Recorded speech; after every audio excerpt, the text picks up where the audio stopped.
Jai Hind, all dear students. Again,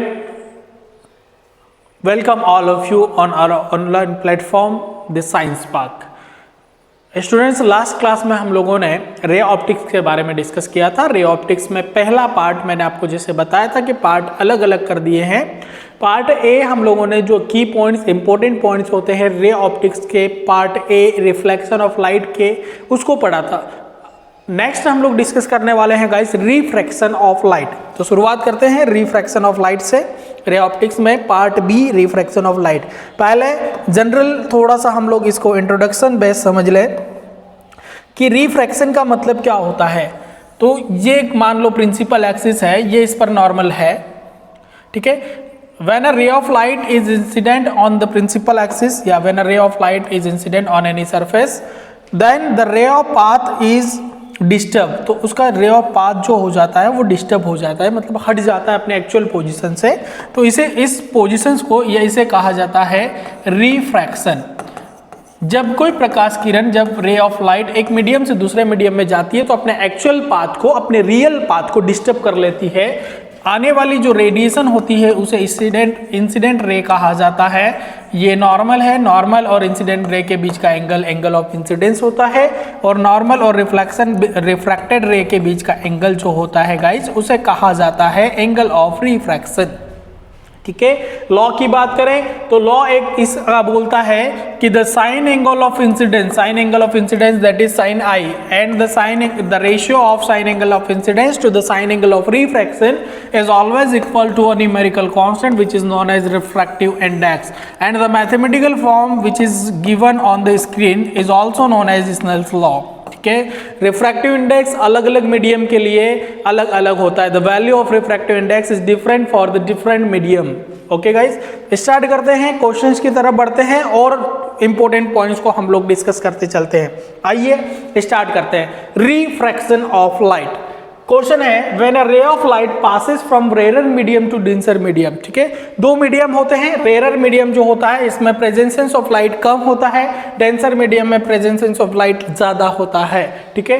तो उसने बोला है क्वेश्चन में कि जब ray of light rare medium से डेंसर मीडियम में जाती है तो then which value does not change. तो ध्यान रखिएगा, सब कुछ चेंज हो सकता है लेकिन सिर्फ फ्रीक्वेंसी ऑफ लाइट चेंज नहीं होती, वो अगर किसी भी पाथ पर जा रही है। यहाँ अगर डेंसर टू रेयर लिखा रहता तो भी फ्रीक्वेंसी ही आंसर होता गाइस। एंगल भी चेंज हो जाएगा, पाथ भी चेंज हो जाएगा, स्पीड भी चेंज हो जाएगी, लेकिन फ्रीक्वेंसी चेंज नहीं होती है। The colour of light is found by, तो इसे भी हम लोग डिफरेंस फ्रीक्वेंसी के फॉर्म में फाउंड कर सकते हैं, because the colour of different colour have the different frequency of, ठीक है। मतलब ये कि अलग अलग कलर की फ्रीक्वेंसी जो होती है वो अलग अलग होती है। तो फ्रीक्वेंसी से हम लोग किसी भी रे ऑफ लाइट का कलर फाइंड कर सकते हैं। Frequency is the answer.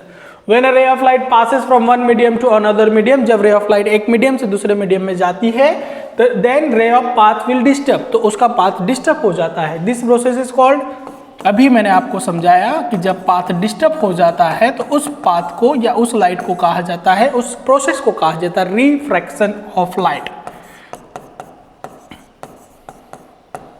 Okay, next. For two medium, the ratio of sine angle of incidence to the sine angle of refraction is known as refractive index, या constant के नाम से भी हम बोल सकते हैं रिफ्रैक्टिव इंडेक्स। और ये जो लॉ होता है इसे स्नेल्स लॉ कहा जाता है, और इसका जो मैथमेटिकल फॉर्म जो अभी मैंने डिस्कस किया which is mu is equal to sine I upon sine R. Okay guys, When a ray of light passes from different parallel medium, अलग अलग मीडियम से जा रही है, then in those situation if the ray of light is reversed, इस situation में अगर path को उलट दिया जाए, मतलब रिवर्स कर दिया जाए, then the ray is returned from the same path, तो सेम पाथ से वापस आ जाती है। This process is called principle of reversibility। इस प्रोसेस को कहा जाता है प्रिंसिपल ऑफ रिवर्सिबिलिटी। इसका मैथमेटिकल फॉर्म अगर मैं बोलूं, अगर मैं इसे समझने की कोशिश करूं तो सर एक कुछ इस तरीके से समझा जा सकता है कि एक प्रिंसिपल, एक मीडियम है, जब रे ऑफ लाइट पासेस होती है तो अपने एक्चुअल पाथ से थोड़ा सा डिस्टर्ब होती है, इस तरीके का मीडियम है। मैंने मान लिया कि जो पहला मीडियम है उसको हमने नाम दे दिया एयर, एयर नाम दे दिया। दूसरा मीडियम जो है उसको हम लोगों ने नाम दे दिया एयर टू ग्लास, मान लो हमने नाम दे दिया उसको कि ग्लास में जा रही है, एयर टू ग्लास। ठीक है, तो जब डिफरेंट मीडियम से जाती है तो जिस मीडियम से जाती है उसी मीडियम से वो वापस लौट आती है, मतलब the refractive index air to glass is equal to जो होता है 1 by refractive index glass to air, a mu g is equal to 1 by g mu a. ये मैथमेटिकल एक्सप्रेशन होता है प्रिंसिपल ऑफ रिवर्सिबिलिटी का, इसे प्रूफ भी कर सकते हैं, डेरिवेशन होता है इसका। Fill in the blanks is angle of incidence for this angle of refraction is 90 degree, तो वो होता है क्रिटिकल एंगल। इंपॉर्टेंट पोर्शन है बेटा, इसको हम लोग थोड़ा सा डिस्कस भी कर लेते हैं कि क्रिटिकल एंगल एक्चुअल में होता क्या है सर। इस तरीके से ये प्रिंसिपल एक्सिस है, जब रे ऑफ लाइट इस पर आती है मीन्स इंसिडेंट होती है, ये इंसिडेंट हो रही है, तो ये जो एंगल होगा ये एंगल ऑफ इंसिडेंस आई होगा। हमें पता है कि जब रे ऑफ लाइट एक मीडियम से दूसरे मीडियम में जाती है तो अपने पाथ से थोड़ा सा डिस्टर्ब होती है। जब मैं इस एंगल को बढ़ाऊंगा तो ये जो रेडिएशन है पीछे की तरफ आएगी, एक पोजीशन ऐसी आएगी गाइस, जब ये जो रे ऑफ लाइट है, जब ये I is equal to I C means critical angle के बराबर हो जाएगा, जब ये रे ऑफ लाइट का पाथ बढ़ते बढ़ते इस पर परपेंडिकुलर हो जाता है तो उस कंडीशन में जो रिफ्रैक्शन एंगल हो जाता है वो कितना हो जाता है 90 डिग्री, और ये वाला वैल्यू किसके इक्वल हो जाता है क्रिटिकल एंगल के। और इससे अगर क्रिटिकल एंगल से भी ज्यादा एंगल ऑफ इंसिडेंस को बढ़ाते हैं तो अब रे ऑफ लाइट वापस आने लगती है, इसे total internal reflection of light कहा जाता है। इसी के कारण जो डायमंड होता है, जो हीरा होता है, वो ब्रिलियंस मीन्स चमकदार दिखाई देता है। Speed of light when it passes from denser medium to rare medium, जब डेंसर मीडियम से रेयर मीडियम में स्पीड ऑफ लाइट जाती है तो स्पीड ऑफ लाइट क्या हो जाती है, तो ये हो जाती है डिक्रीजेस। आंसर होगा गाइस डिक्रीजेस, कम हो जाता है। नेक्स्ट है the distance between pole to the focus, अभी हम लोगों ने डिस्कस किया था लास्ट क्लास में, फोकल लेंथ के नाम से इसे जाना जाता है, focal length. What is the value of refractive index and critical angle for diamond, तो इसका जो रिफ्रैक्टिव इंडेक्स होता है वो मैक्सिमम होता है गाइस, ठीक है, ध्यान रखिएगा। रिफ्रैक्टिव इंडेक्स डायमंड का जो होता है वो मैक्सिमम होता है, वो होता है 2.42, और क्रिटिकल एंगल इसका मिनिमम होता है, डायमंड का क्रिटिकल एंगल मिनिमम होता है। इन्हीं दो पोर्शन पर बेस्ड ब्रिलियंस ऑफ डायमंड पूछा जाता है। क्रिटिकल एंगल का जो वैल्यू होता है IC इज इक्वल टू होता है 24 डिग्री या 24.21 डिग्री भी लिखा जाता है इसे। How power of lens is depend on the focal length of lens, तो ये होता है P is equal to 1/f, तो यहाँ हम लोग आंसर में आ जाएगा focal length is inversely proportional. ठीक है, ये अगले प्रोपोर्शन का भी आगे समझ लो, focal length is inversely proportional.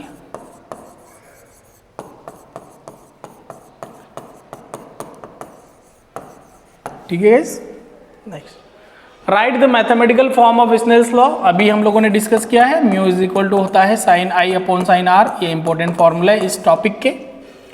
Right the mathematical form of principle of reversibility, जो मैंने आपको बताया, a mu g is equal to होता है sir 1 by g mu a, reciprocal होता है, इस पर न्यूमेरिकल्स भी बनते, कैसे बनते हैं आगे पढ़ेंगे हम लोग। Right the relational formula for critical angle and refractive index, तो वो होता है, अगर मैं क्रिटिकल एंगल की बात करूं, ठीक है, और रिफ्रैक्टिव इंडेक्स की, तो म्यू इज इक्वल टू होता है गाइज 1 बाय साइन IC। जब मैं इसका डेरिवेशन करूंगा तो आपको प्रूफ करके भी बताऊंगा, या 1 बाय साइन को लिख सकते हैं हम लोग कोसेक IC, तो ये दोनों ही रिलेशन सही होगी। Write the formula for refraction through a spherical surface, ये होता है mu upon V minus 1 upon U is equal to mu minus 1 by R. ठीक है, v जो है पोल से इमेज तक की डिस्टेंस, u पोल से ऑब्जेक्ट तक की distance, r is distance for radius of curvature. Main points की डिस्कस कर लेते हैं। The speed of light is different for different medium, अलग अलग मीडियम में स्पीड ऑफ लाइट अलग अलग होती है, यही कारण है रिफ्रैक्शन ऑफ लाइट का। This is the reason for refraction of light. If the path of light ray is reverse then it return from the same path, this principle is called the principle of reversibility. Question है numerical objective purpose से कैसे बनता है, तो question एक cover किया है हमने, the speed of light in glass, तो जो गिवन है उसको भी हम लोग लिखते चले। गिवन है speed of light in glass, मतलब Vg is equal to given है, कितना गिवन है सर, 2 × 10⁸ मीटर पर सेकेंड, ये गिवन है। दूसरा refractive index mu is equal to 1.5 given है। Then what is the speed of light in air V is equal to find करना है। जैसे गाइज अभी मैंने आपको बताया कि रिफ्रैक्टिव इंडेक्स जो होता है एंगल ऑफ इंसिडेंस और एंगल ऑफ रिफ्रैक्शन दोनों के रेशियो के इक्वल होता है, वैसे ही जो रे ऑफ लाइट की वेलोसिटीज का रेशियो है ये भी आपस में क्या होता है, इक्वल होता है। अगर लाइट रे एयर टू ग्लास जा रही है तो ये होगा फॉर्मूला, तो म्यू इज इक्वल टू हो जाएगा रिफ्रैक्टिव इंडेक्स का VA अपॉन VG, ये ध्यान रखिएगा। वैल्यू रखें तो म्यू की वैल्यू है 1.5, VA हमें फाइंड करना है, VG की वैल्यू है 2 × 10⁸। अपॉन में है, वैल्यू मल्टीप्लिकेशन में चली जाएगी गाइस, तो ये हो जाएगा VA इज इक्वल टू 1.5 × 10⁸ 2 है ना, 2 भी है इसके साथ, तो VA इज इक्वल टू हो जाएगा 1.5 × 2 कितना हो जाएगा 3 × 10⁸ मीटर पर सेकेंड। तो एयर में हम जानते भी हैं कि एयर में कितनी होती है 3 × 10⁸ मीटर पर सेकेंड। बस याद क्या रखना है कि जैसे एंगल्स इक्वल होते हैं वैसे ही इनकी वेलोसिटीज का रेशियो भी इक्वल होता है। डिपेंड करता है कि refractive index air to glass है, अगर ग्लास टू एयर होता तो VG अपॉन VA हो जाता। ठीक है, क्वेश्चन गिवन है if MUG is equal to 5/7 then GMUA is equal to what. ठीक है, MUG गिवन है बेटा हमें, MUG इज इक्वल टू हम लोगों ने प्रिंसिपल ऑफ रिवर्सिबिलिटी पढ़ा है 1/GMUA होता है गाइस।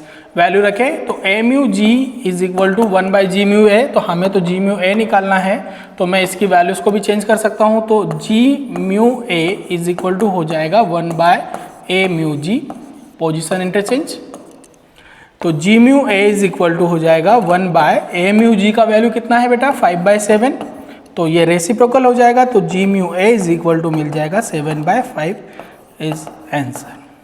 सीधी सी बात है, जो है उसका रेसिप्रोकल कर दीजिए, उल्टा कर दीजिए। ठीक है गाइस, तो ये थे important points to the refraction. ठीक है, ये सारे ही 10th के कुछ पोर्शन थे, principal of reversibility, critical angle, ये कुछ नए पोर्शन थे। ठीक है guys, thank you so much.